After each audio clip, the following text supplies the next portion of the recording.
Today's American Community Media Weekly National Briefing. I'm Pilar Marrero, your moderator for today and co-producer of American Community Media's weekly news briefings with my colleague Sunita Sorachi.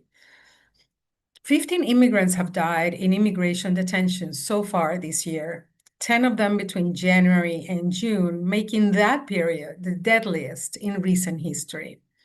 Some of these deaths were suicide.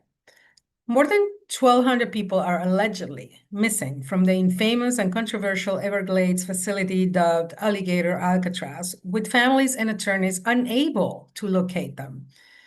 Advocates report that children are being subjected to prolonged detention under harmful conditions, and that reports of overcrowding, unsanitary facilities, and problems with food and healthcare access are multiplying. There are currently close to 60,000 detainees, a record number, and the rapid expansion of arrests and detention combined with diminishing transparency signals a worsening situation for immigrants, many of whom have not been convicted of any crime. Our panelists today will discuss these issues and provide the best information they have available.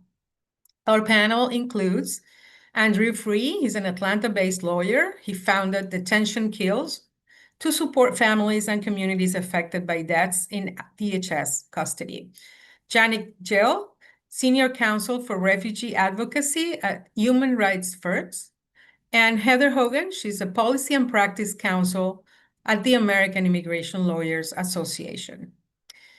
We ask reporters to enter questions in the chat, and we will address as many as we can immediately after each speaker. This time, our format will allow for each panelist to present, and then we will open the floor for questions and more discussion at the end. We ask speakers to speak at a moderate pace for simultaneous interpreters in Mandarin, Spanish, and Korean. So with that, let's just start, and I'm inviting Heather Hogan to start with her presentation. Heather, welcome. Thank you. I'm really happy to be speaking to all of you today. This is a topic that's really important to me. I think journalists' role in immigration reporting is more essential now than ever. As we know, the government is taking significant actions in immigration enforcement that will have long-term consequences for individuals, their families, and American society as a whole.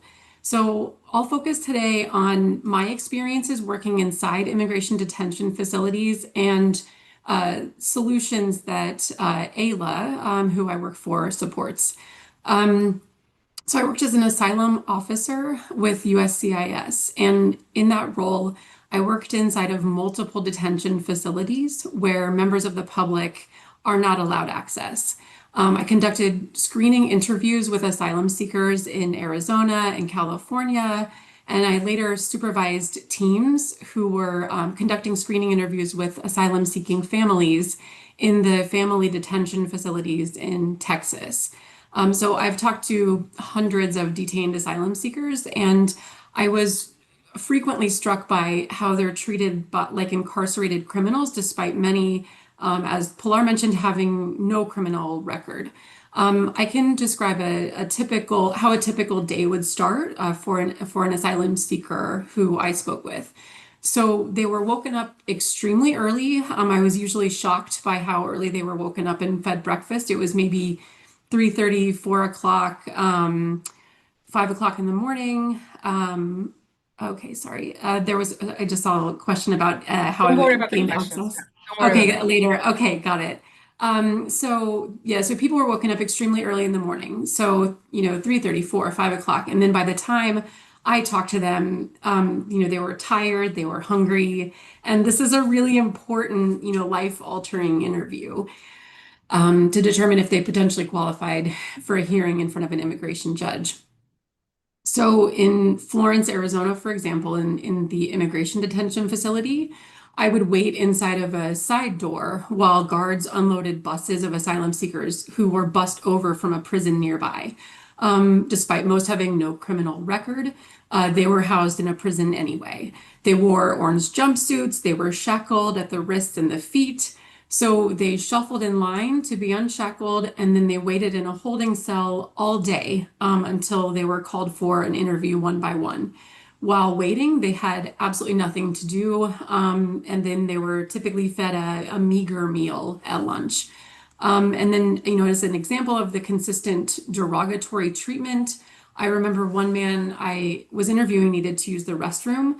So we asked the security guard to take him to the restroom. When the asylum seeker could not immediately find the restroom, the guard mocked him, called him names. And then when the man turned around, the guard pretended like he was kicking him, like in the seat of his pants. And then he laughed about it with the other security guards. The contract security guards and ICE officers refer to immigration detainees as bodies, which is a common term in incarcerated situations, and that's the commonplace term among DHS officials. So the system is extremely dehumanizing, and mocking detainees and referring to them as bodies are common examples. So I think it's essential that reporters continue the excellent work being done to sustain attention on this issue so the public doesn't lose focus. It's no surprise that in detention, especially prolonged detention, it causes widespread mental health issues. Many members of the public don't necessarily realize this, so I think it's important to share. A lot of asylum seekers, most asylum seekers, frankly, already have had really traumatizing experiences before they ever come to the US. Detention then exacerbates their trauma. Some people have conditions already that get worse, and some develop conditions because of being detained. There's little access to mental health support. As another example, I interviewed somebody who was kidnapped at the Guatemala-Mexico border and then held in a brothel and forced to do sex work. This person escaped after about 9 months and made it on their own to the US. I also talked to people whose family members were murdered by gang members and cartels, people whose governments have persecuted them, including through imprisonment. So these people flee to the US for safety, and then they're put back in detention.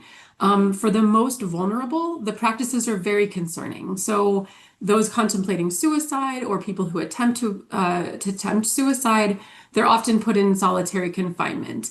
And this is similar for members of the LGBTQI plus community. Sometimes, like transgender applicants, for example, HIV positive individuals, they were also placed in solitary confinement, and that was purportedly for their own protection, according to the government. However, I was reminded looking at a piece recently that, at a certain period of time, the UN classifies solitary confinement as torture. And then, also in my own experience, a young woman who one of my asylum officer colleagues had interviewed for a credible fear interview, she committed suicide just like a few days after the credible fear interview. So that was really distressing. I think this was in Eloy, Arizona, if I remember correctly. So the safeguards and oversight are sorely lacking, and that's something I don't have a ton of time to go into, but I can certainly we can talk about it further in questions. Just as an example, California maybe has more protections than many states. They have a state law mandating attorney general oversight and a report annually. So the most recent report published in April of this year found that facilities continue to fall short in basic mental health care. There are gaps in suicide prevention and treatment. There are use of force incidents against mentally ill detainees. And now we know that the federal government, by its own statements, is using detention to induce immigrants, refugees, and asylum seekers to give up on their cases and leave the US. The government is trying to maximize the punitive nature of detention and make the conditions so difficult that people would rather leave than pursue relief. AILA member attorneys are reporting that clients are moved from facility to facility, often to parts of the US where their clients know no one and have no resources. So it's very difficult to represent them in those circumstances. Just in the past week, a member attorney reported on a client who decided to give up on her habeas petition requesting release from detention because she mentally was breaking down. So Ayla promotes, not using detention for families at all, and has publicly emphasized that deprivation of liberty is a power that should be used rarely and only when absolutely necessary. Ayla promotes community-based alternatives, so case management services and legal representation provided by the government. And Ayla also has an excellent featured issue page with a lot of resources about this that I'd be happy to share. Thank you. Thank you, Heather. I know that these kinds of conditions have been talked about for years. It's not just during the Trump Right. administration, but what is the difference between what's happening this year and what's been happening before? Is there a difference? There definitely is a difference. I think right now we know that cruelty is the point.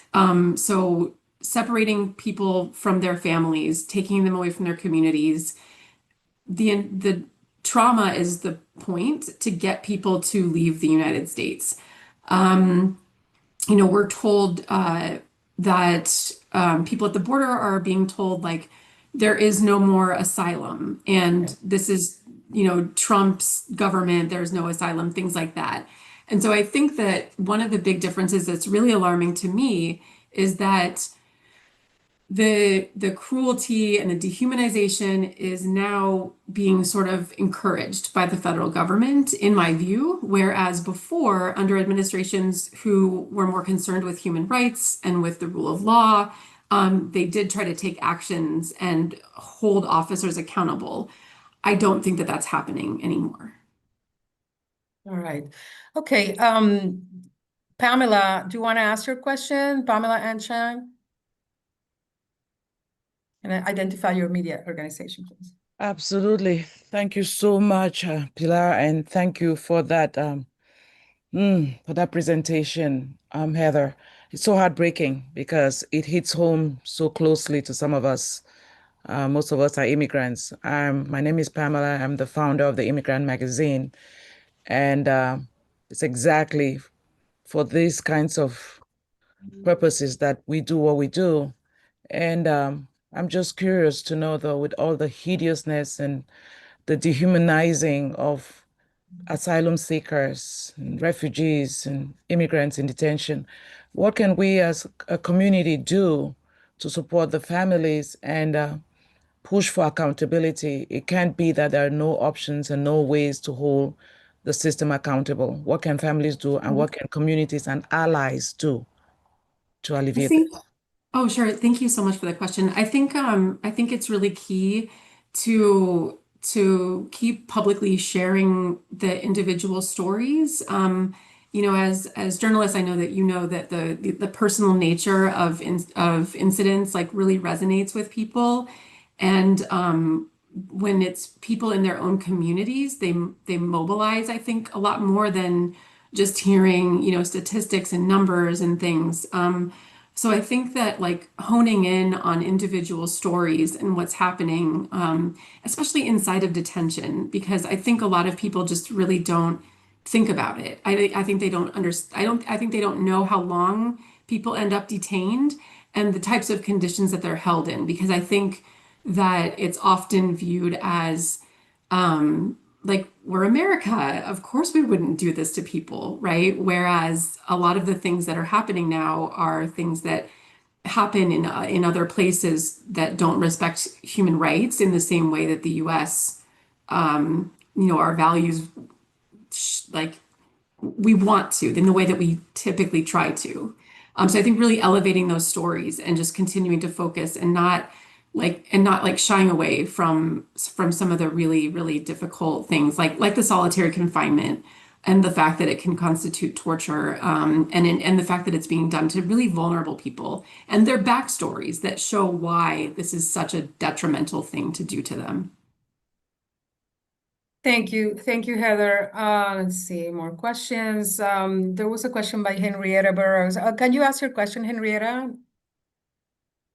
Yes, thanks, Pilar. How were you able to get the interviews inside the detention centers? I mean, what are the guidelines and the regulations? And also, what is the general outcome for most asylum seekers under those conditions? Thanks. It was part of my job. I worked for U.S. Citizenship and Immigration Services as an asylum officer. So when people requested asylum, and they were detained, then me and my colleagues, our job was to go into detention facilities and conduct credible fear interviews with them. And so those are interviews that are required by law, and the regulations require that a trained asylum officer does those interviews. And so these are interviews to screen to see if they're eligible for a court hearing where they'll have their asylum case more fully fleshed out. So we were allowed to access the facilities in order to do those interviews as government officials. And that's why I was able to go into places where the public can't go, because at the time, I was a government official myself. And Well, the outcome for most asylum seekers? Oh, yes. The outcome. So previously, the bar for credible fear interviews, the bar to establish eligibility for a hearing is low. It's intentionally low so as to cast a wide net and not, remove asylum seekers who may be eligible for protection. So when I was doing interviews, I would say that many, I couldn't give an exact figure, but I would say that many asylum seekers would pass that first interview and be found to have like a positive, credible fear was how it was referred to as like positive or negative. I think in part just because of the conditions they were coming from and the circumstances and the situations they fled. Often we found that it potentially qualified them for protection. At this time, I don't think that the cases are going in applicants' favor as much because there have been under both the Biden administration and now it was Trump 1.0, then Biden, and now there have been a lot more like bars to applying for asylum, such as like requiring them to request asylum in the, country that they passed through on the way here even though that doesn't acknowledge that a lot of countries people go through don't have really functioning like asylum systems. In Mexico, for example, it's still not a terribly high capacity asylum system. So there are lots of bars that have been put in place to even applying. And then the law has changed. And I think that officers are given a lot of directives to, to make the bar higher than it was intended by Congress to be. Thank you, Heather. I'm going to move on to next speaker, but stay around so we can maybe ask more questions of you later. Thank you. So I'm welcoming Andrew Free. He's an Atlanta-based lawyer. I'm sure he can tell us a lot about the current situation in detention centers. Andrew. Thank you, Pilar. So as Pilar noted, I've been working with families and communities in responding to deaths in ICE custody since May of 2017. That's when I was contacted by the immigration lawyer and family of Jean Jimenez, who died at the Stewart Detention Center by suicide. The Stewart Detention Center is the deadliest facility in the United States for the last 8 fiscal years.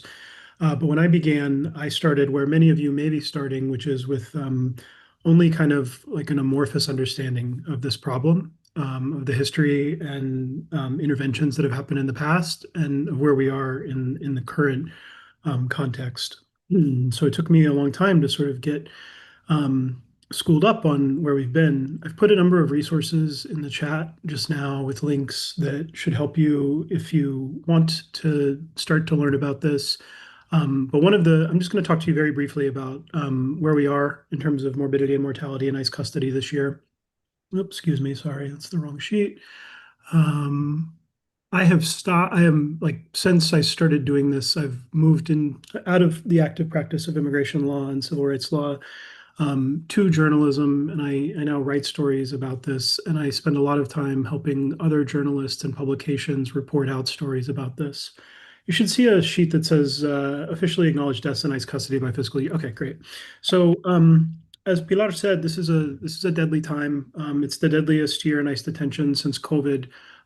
At the end of the fiscal year, which ended on Tuesday, we had 22 deaths in ICE custody. That's the second highest level ever on record. exceeded only by deaths in custody in fiscal year 2004. One of the very common phenomena as a result of the patchwork of information that ICE maintains about deaths in custody is that it's very hard for people like us who are in the business of information sharing and public education and hopefully teaching people something so that they'll change their minds. It's very hard for us to get authoritative information in one place. So that's I've put into the chat this ICE deaths tiny URL, and it's actually 19 people since the beginning of the year who've died in ICE custody. I maintain this database. I publish it on the web. It's going to be imported into a university hopefully fairly soon, but I try and keep access to at least the ICE press release announcement and then giving some basic demographic information so that people like you are able to turn to an easy source of reference that helps you not have to spend the time that most people spend initially getting schooled up on this stuff. And so that the stories are in context and we have sufficient historical understanding of where we are in this moment. During fiscal year 2025, we had, like I said, 22 deaths. Most of them happened in Florida. Not most, but the largest number happened in Florida.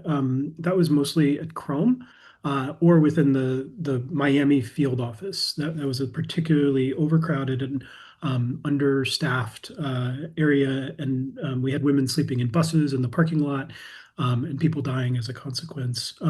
Texas was the second largest. We note that despite the fact that Louisiana has some of the highest detention populations, Louisiana had no deaths in custody, which is interesting to me. So yeah, this is over time. So from fiscal year 04 to 2025, these are the publicly reported locations. So to give you an idea, although there were the second highest numbers of deaths in custody, it's actually not the deadliest per population. ICE's average daily population exceeded 61,000 this previous fiscal year. So it's the number of people who are in an ICE facility overnight, according to the government's official numbers. And what I've done is I've taken it's the Stewart Detention Center. And this year, Chrome was the one, as Heather noted. So what I've done is I've taken the average daily population for all the data we have going back to 2001 and the publicly acknowledged deaths in custody. I'm going to put a pin in publicly acknowledged and come back to it. And we see that actually ICE morbidity and mortality has been reduced significantly since its height in 2013, when 13 out of every 10,000 people who went in ICE custody would die. We hit an all-time low in fiscal year 2022 when only 3 people died in custody. That was no doubt linked to the fact that population in ICE custody was also at a near all-time low. So how does this compare? This compares, you should be able to see now the BOP rate. And the Board of Prisons rate of morbidity and mortality is significantly higher. We have more people in the Bureau of Prisons, the BOP, Bureau of Prisons. We have more people who are dying of old age there because they're serving life sentences. That's not the case in ICE, but we do see the mortality rate going up. What do we know about the people who've died? I've kept and broken down a pivot table of the citizenship information for the people who've died in custody. 1 in 5 people who die in ICE custody over time have been from Mexico. Cuba has been the second largest population of citizenship population to die. And this year is similar. Leah, to your point, we'd have to use a proxy because some people who might be recorded as Black may also be Hispanic. I'm seeing this question in the chat: what percentage of Hispanics in the detention center? So Jean, for instance, Jean's family's from Panama, but they're also like Black and Colombian. So how would we record that in terms of ethnicity and race? I would call Jean Hispanic ethnically and racially Black. But ICE doesn't keep this data, or at least they don't publish it. So coming back to the pin that I just dropped in reported deaths, I've put into the chat a link to the field guide on my Substack. It's this document, Field Guide to Documenting Deaths in ICE Detention, which lays out like the various sources of information that people in the business of disseminating it can go to understand like what is ICE saying, what are the official numbers. And the place to go first to understand what's happening is to ICE's newsroom, and you can sort by detainee death notifications. and that's where they put out the information. A lot of people will try to go to the detainee death reporting page for ICE, but it's not the same thing, and this is a big misconception. So there's about a 10-minute video on the Substack that I have pinned so that people can come back to it and understand sort of where we're. Um, so yeah, this question of like, do we believe ICE's numbers? We've had this very incredible addition to our space in the last year. The Deportation Data Project has been litigating and obtaining numbers of a lot of information about ICE custody, and they've also very helpfully compiled information, historical data that other people have obtained, and they've credited those scholars and journalists and media outlets with having obtained that information. And so what I've been able to do with this information, particularly the detentions and detainers information, is I've been able to test using the filters in these spreadsheets to see whether people whose detention release reason, so that's this column H, is listed as died, are also listed in the official ICE death publications, which I've put here, and that's at the tinyurl.com/ICE deaths. And what I concluded after comparing these two things is that there are at least 5 people who died in fiscal year 2025, according to ICE, who are not in the death announcements. Now, I have my suspicions about the accuracy of this data. I think maybe somebody in the Montgomery hold room has fat fingers because they've got a detention release reason has died, but their stay release reason is transferred. So maybe somebody in this Montgomery hold room in Texas accidentally entered data, and it's just not correct, right? That doesn't explain why we would have this information in Florence or in Otero, and it doesn't explain why all of the columns, detention release and stay release, are died for other people. This is frustrating for people because this year there have been a number of reports of people dying in ICE custody that are unreported by ICE. I'm investigating a few myself. Other reporters have published about them. And it's bringing us back to the point that we were at historically, back when we're talking about, up to 29 deaths in a fiscal year. If you read the work that I would highly recommend if you're thinking about doing any work on this, like in depth, this work, Death in Custody by Roger Mitchell, who was formerly the chief medical examiner for the District of Columbia, and Jay Aronson, who runs a human rights clinic at Carnegie Mellon in Pennsylvania, they describe the situation that we're dealing with as nationally, not just in the ICE detention context, as being akin to the one that Ida B. Wells was dealing with when she was trying to report on lynchings. There's this intentional ignorance that's imposed upon us by a system that knows when people die because they have to move the bodies out. And that intentional ignorance, it has political consequences and political value for the people who maintain it. ICE is actually, believe it or not, and I hate to say this, and I'm sure one of you I prefer not to be quoted on it, but I did not say we're off the record and I don't know our terms. ICE is actually comparatively better than a lot of the prison and jail systems in the United States. ICE tells us when a person dies and they produce a report, and then they release that report subject either to affirmative releases or the Freedom of Information Act. What I've found through the Deportation Data Project, and this is the last thing I'll say because I'm conscious of our time. What I found through the Deportation Research Project, detainers data. So these are people who have been subject to an ICE detainer. That's a request from ICE to a local, state, or federal custodian that they want to pick the person up at the end of their custody period.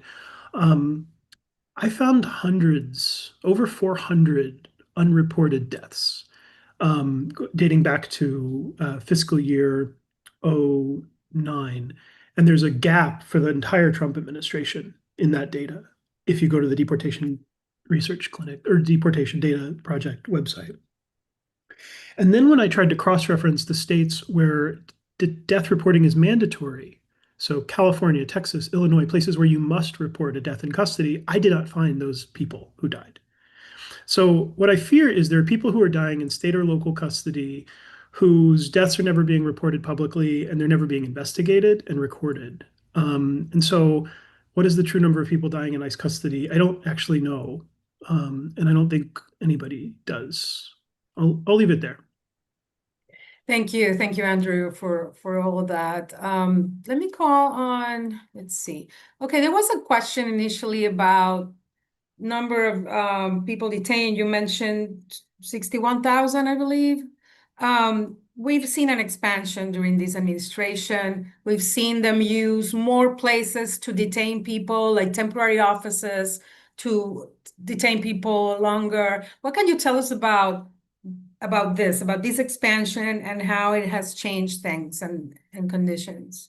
Yeah, I mean, there's a couple of observations. The first is that the Vera Institute put out a data product earlier today that actually exposes ICE using more than 460 sites of detention, including local custodial settings, medical centers, and other like hold rooms. But in its official detention statistics, which are published on the ICE website every 2 weeks, according to federal appropriations laws, they only list about 180 the last time I checked. So there are a bunch of shadow sites. We would call these black sites if it were any other country. And the nature of these sites is also particularly troubling because when you're not in a detention like a statistical reporting system, you're probably also not in the ICE detainee locator. And that has what my colleagues have referred to the consequence of enforced disappearances. So you mentioned in South Florida, we've got folks who we don't know where they are. And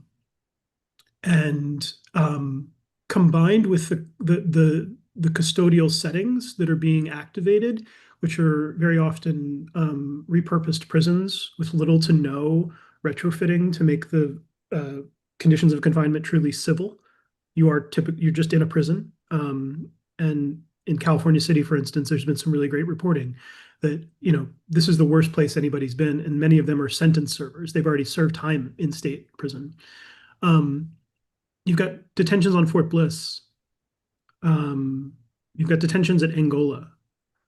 And so the reason that civil immigration detainees don't get a constitutional right to an attorney, a jury, a speedy trial, prohibition against cruel and unusual punishment, and a number of other confrontation, the exclusionary rule. There's a bunch of different constitutional rights that civil immigration detainees do not enjoy.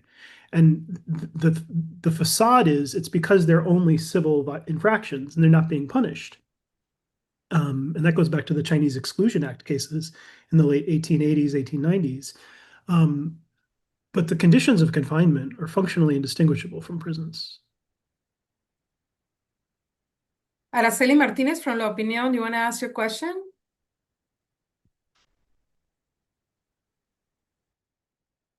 Hello. Araceli? Hi, go ahead. Yes, I was wondering what has been the problem, because we have seen a lot of lawsuits have been filed in the last year trying to correct these abuses that we have seen in specifically in Adelanto, but nothing good had come from those lawsuits.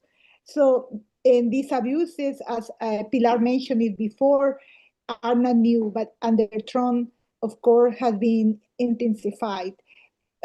What can we do? Why all these efforts have not been? We have not been any results of this. Can you please comment on this? Sure. I'm probably the wrong person to ask because I left the law because I felt like it was too ineffective at getting people in motion what they deserved in terms of justice. That being said, I will tell you that lawsuits effectively depopulated the ICE detention system during COVID and resulted in the release of over 50,000 human beings, many of whom would have died had they been in ICE custody. So that number that I cited at fiscal year 2022, that number of just three people, is a result of litigation, some of which used the information we obtained from ICE on behalf of families of people who had died to show that ICE was violating their medical standards, because we already had that information. I would also say that the whole reason we know any of this is a combination of reporting and litigation under the Freedom of Information Act during the aughts, during the Bush administration and the first term of Obama. The only reason we have this information about how many people are dying is because the ACLU sued for it in 2008, and the New York Times wrote a scathing expose about cover-ups. And so the problem with lawsuits and the problem with law in general is people go to courts and they go to law school and they go to law firms for justice, and what we give them is law, and they're not the same. Most of the most, I would say, horrific abuses that we've seen in this country's history and worldwide have been legal.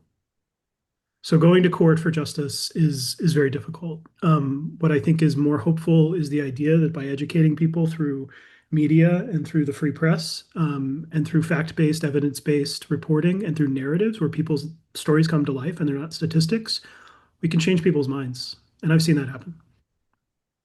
Thank you, Andrew. I'm going to call in the next panelist, and then we're going to have more questions for everyone. Janet Kill, who's with Human Rights First. And Janet, welcome. Thank you, Pilar, and good afternoon, good morning, everyone.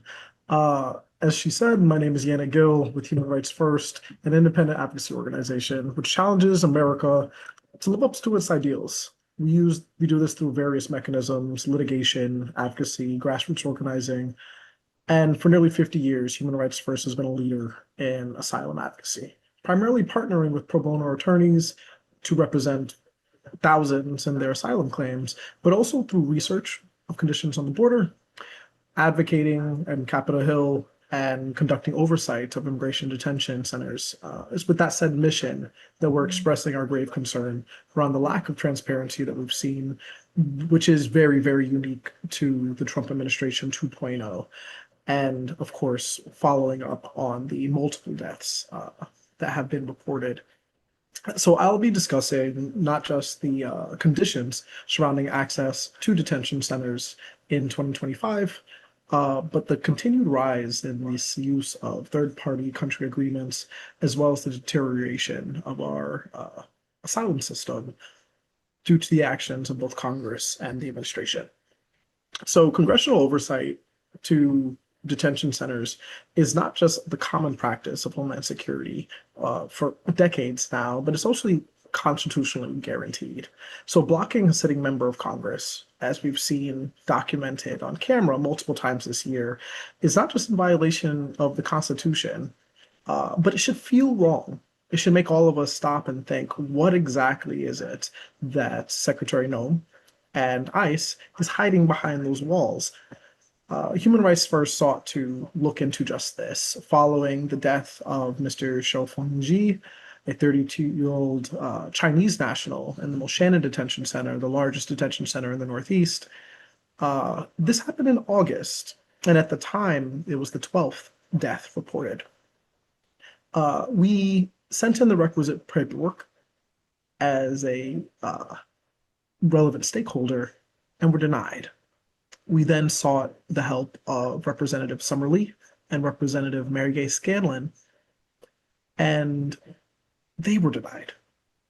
It was but for an hour sitting outside in the middle of, try not to be disparaging, but in a very remote location of Pennsylvania, that we received a letter from ICE stating that due to threats and surges on assaults on ICE officials, that but for requests made at least a week in advance, that organizations like Human Rights First would not be allowed in. This was a lie. As shared, our organization submitted our request following all of the requisite laws 2.5 weeks before we arrived. And as stated, the Constitution guarantees members of Congress to conduct oversight, and all of us were denied. Our account is not unique. The ACLU of Pennsylvania has reported similar stories trying to gain access to Moshannon.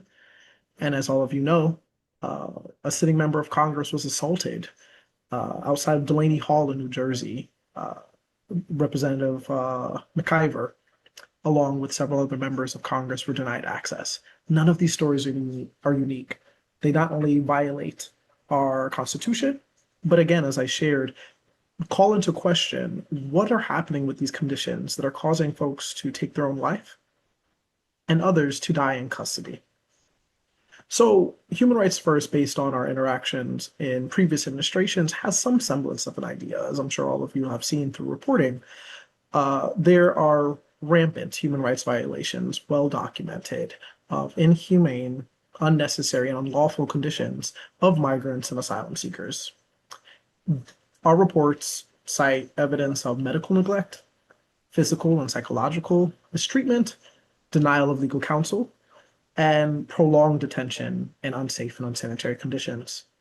Medical neglect is something often as simple as denying access to regular primary care, asthma attacks, maternal care, which leads to preventable deaths, which have been well documented over the administrations in the United States. Detainees have faced physical, sexual, psychological mistreatment at the hands of staff. There's been reports of racist statements, attacks, verbal abuse, as well as the punitive use of solitary confinement, as has been shared earlier. Some people have been subjected to being held incommunicado, disappeared, and left without access to not just counsel, but their family, which I'll go into the third-party agreements a little later in the presentation. And then last but not least, of course, the lack of access to counsel. Not only is it very intentionally placed, it being detentions across our country in very remote locations that often don't have airport access, that often require long and winding roads, hours away from any major cities.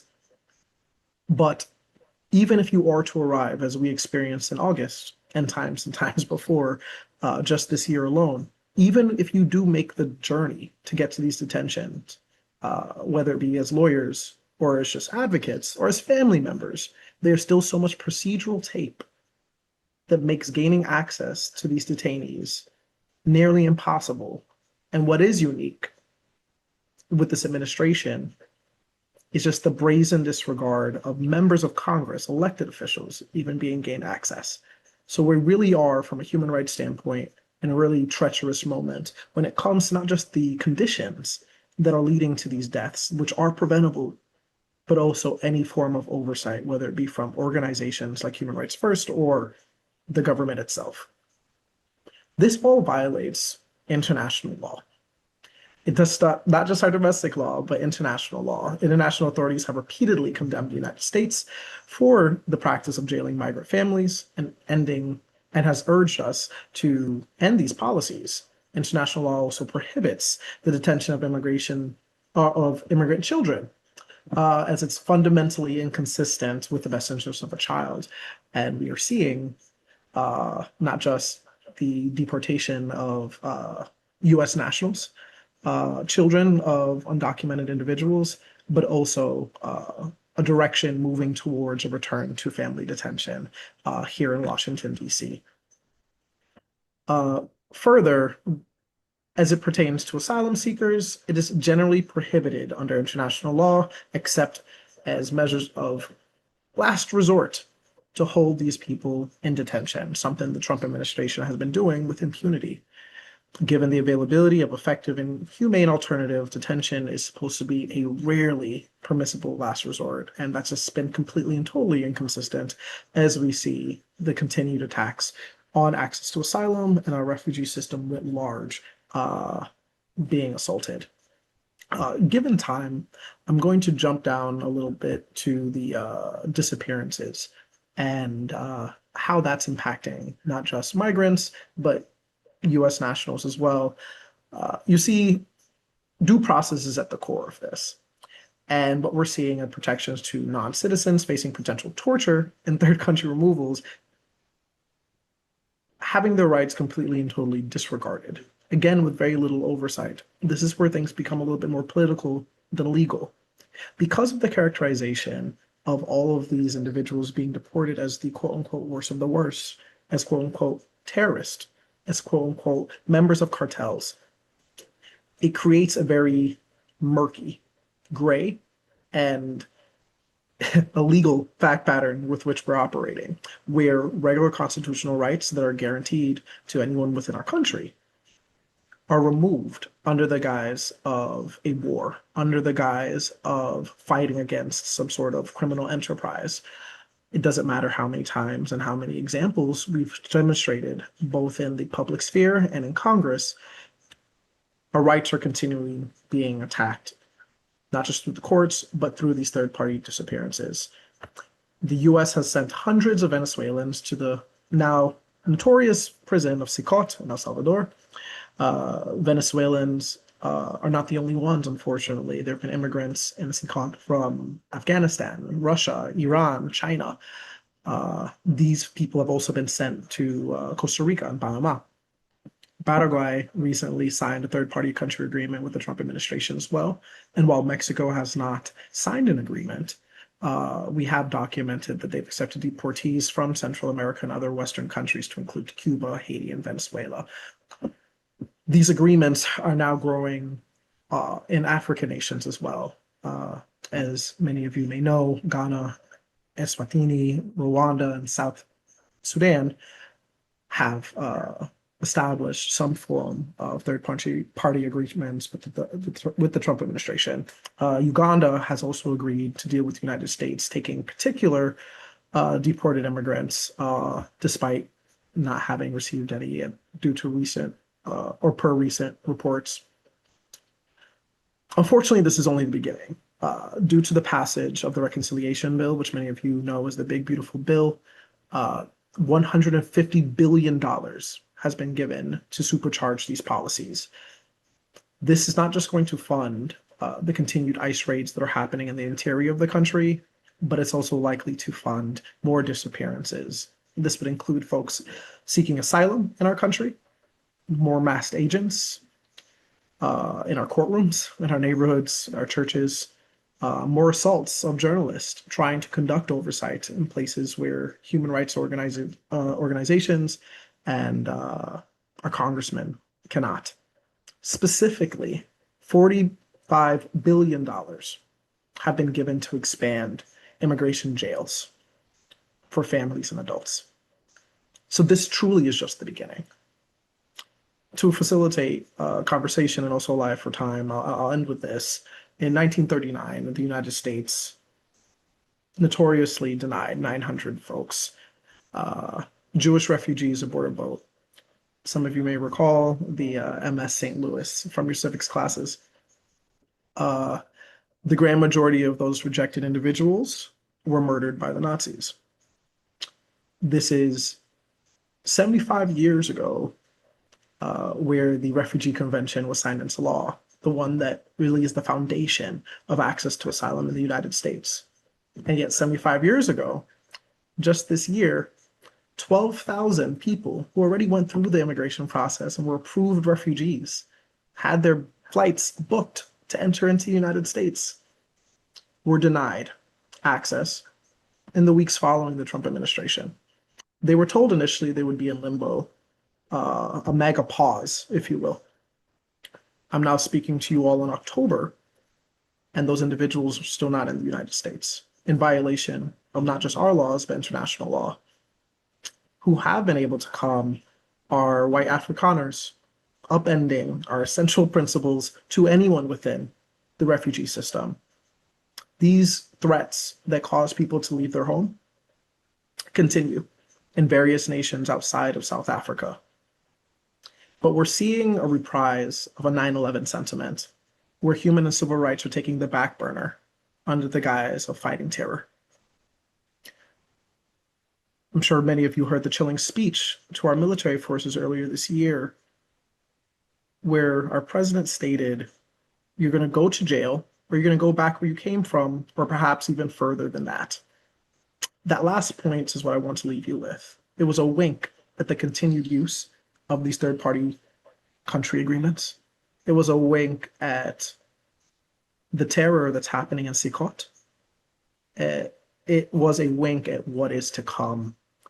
And if we don't look back at our country's history with a pragmatism of what we have been capable of in the guise of immigration protection, in the guise of national security, we're doomed to repeat it.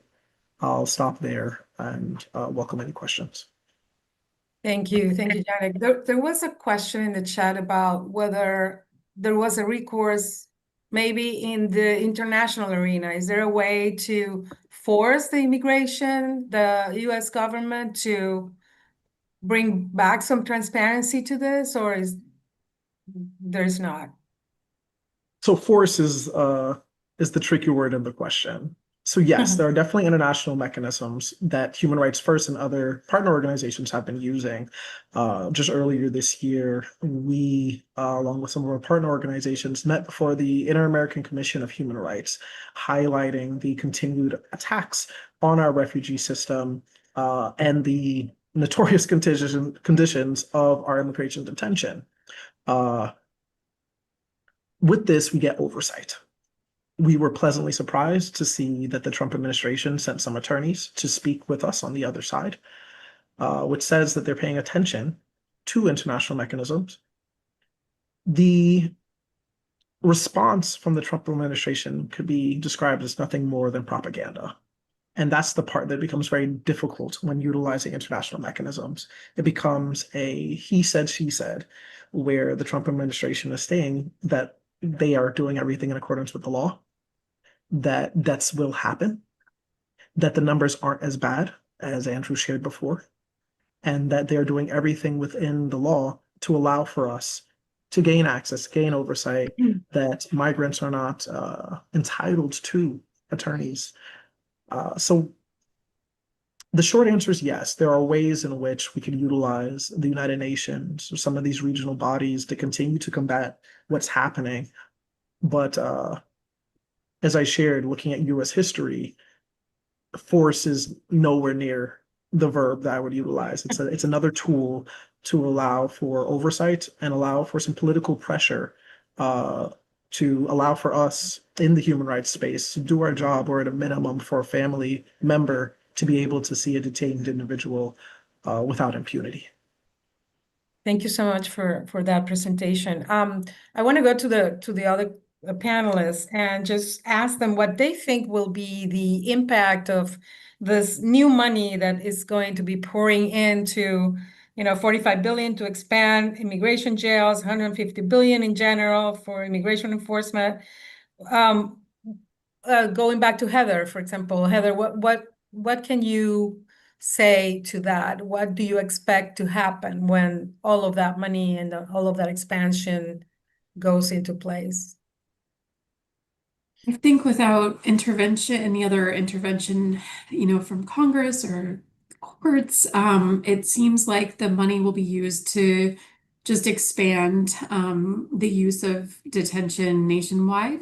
I would imagine that there will be a lot more, local jails and state prisons used for immigration detention because of funding, for example, like if a county is in need of additional funds, that's a great way to get additional funding, right?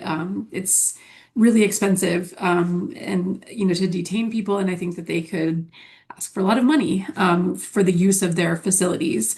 So if the administration carries out the plans that it's articulated it wants to, I think that we're only going to see the use of detention for immigration enforcement expand. And I think that it's really troubling because there aren't consistent standards that are used in these different facilities. Like Andrew mentioned, ICE facilities actually, comparatively speaking, are more accountable than and have better conditions than the Bureau of Prisons imagine some county jails in more isolated parts of the country. Where I grew up in the Midwest, the county I'm from, the county jail is now newly detaining immigration detainees, and it's a place that's not easy to get to. So which Yannick mentioned is also really problematic for oversight purposes. So that's what I foresee happening, is just the expansion into a lot of different types of facilities with really inconsistent standards. Thank you. Andrew, what do you think will happen? I don't know. I've stopped predicting because I have not liked my predictions when they've come true. I knew for a long time that Trump was going to be reelected, and I knew that this was going to be the outcome. I would point you to the National Security Policy Memo 7 that I've put into the chat. 45 billion in detention space is more than they need to detain the folks in the United States who are non-citizens, who are subject to removal. My guess is that it is going to start, some of these facilities are going to start being used to detain people they're labeling terrorists and dissidents and insurgents in some form of quasi-military internment. And the rapidity with which civil society has rolled over to the idea that you can be labeled a terrorist and pre-crimed for your opposition to quote unquote traditional Christian American values and capitalism probably accelerates that process. We win nothing by being silent, and we only lose by refusing to fight. Thank you. Thank you. Janik? Yes, I couldn't agree with Andrew more. When we look at immigration policy, one of the biggest disservices that we're doing is to think that it's strictly an immigrant issue, or that it's even more strictly a Latino issue. And Trump is taking advantage on this and capitalizing it. What we've seen through these recent executive orders is that this term of quote unquote terrorist is truly just ideological, and it is grounded within white supremacy. We have seen organizations and individuals who have spoken out against Palestine, BLM, Black Lives Matter, LGBTQIA plus rights, and most recently, the death of Charlie Kirk, all end up within the purview of the Trump administration. So it is not hyperbolic when we talk about the potential use of these immigration detention centers. There will be popped up across our nation because it's billions of dollars, primarily without earmarks, potentially being utilized against enemies of the state. There were quotes there, enemies of the state, anyone that is against the Trump administration. So what I forecast is increased rates that truly have nothing to do with immigration. We've seen him, the Trump administration, focus on any sort of blue states or blue cities. Why are there National Guard troops in Memphis, in Portland? The same reason they were here in DC. It's intimidation and political intimidation. We're going to continue to see attacks on refugee law and the lack of a pathway to asylum in violation with both international and domestic law. As I shared, this is just the beginning. There are talks here in Washington, D.C. of a second reconciliation package. We are still in the middle of appropriation season.